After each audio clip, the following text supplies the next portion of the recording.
প্রেমে ব্যর্থতা, বিয়ে না করেই মা হতে চান বাঙালি অভিনেত্রী। ওপার বাংলার ধারাবাহিক নাটক থেকে সিনেমার জগতের পরিচিত মুখ টিনা দত্ত বহুদিন আগেই টলিউড থেকে পাড়ি দিয়েছেন বলিউডে। ছিলেন ঋতুপর্ণ ঘোষের চোখের বালিতে। বিদ্যা বালান ও সাইফ আলী খানের সঙ্গে দেখা গিয়েছিল পরিণীতিতাতে। এছাড়াও হিন্দি ধারাবাহিকেও নজর কেড়েছিলেন অভিনেত্রী। তবে যেমন সাফল্য পেয়েছেন বিনোদন জগতে, তেমনি তাকে ঘিরে থেকেছে বিতর্ক। বয়স ৩৩ পেরিয়ে গেলেও বসেননি বিয়ের পিঁড়িতে, বরং বিয়ে না করেই মা হওয়ার ইচ্ছে তার। ক্যারিয়ারের সাফল্য পেলেও প্রেম জীবনে পাননি সুখের দেখা।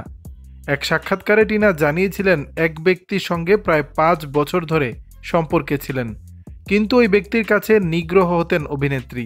তারপর এক সময় সম্পর্ক থেকে বেরিয়ে আসতে বাধ্য হন, যে কারণে বর্তমানে যে কোনো সম্পর্কে জড়াতে ভয় পান তিনি। সম্প্রতি এক সাক্ষাৎকারে সারোগেসি বা দত্তক নেয়ার মাধ্যমে মা হওয়ার ইচ্ছে প্রকাশ করেন টিনা। তিনি জানান সারোগেসির মাধ্যমে সন্তান নিতে চান, এতে পরিবারও আপত্তি করবে না। তার কথায়, আমি সুস্মিতা সেনের মতো মহিলাদের প্রশংসা করি। আবার বাবা মা একটি ছোট শহর এবং একটি নিম্ন মধ্যবিত্ত বাঙালি পরিবার থেকে আসা সত্ত্বেও সবসময় প্রগতিশীল ছিলেন। আমি সারোগেসি বা দত্তকের মাধ্যমে সন্তান নিতে চাইলেও তারা কখনো আমার বিরোধিতা করবে না। দর্শক, বিষয়টি নিয়ে আপনাদের মতামত জানাবেন নিচের কমেন্ট বক্সে।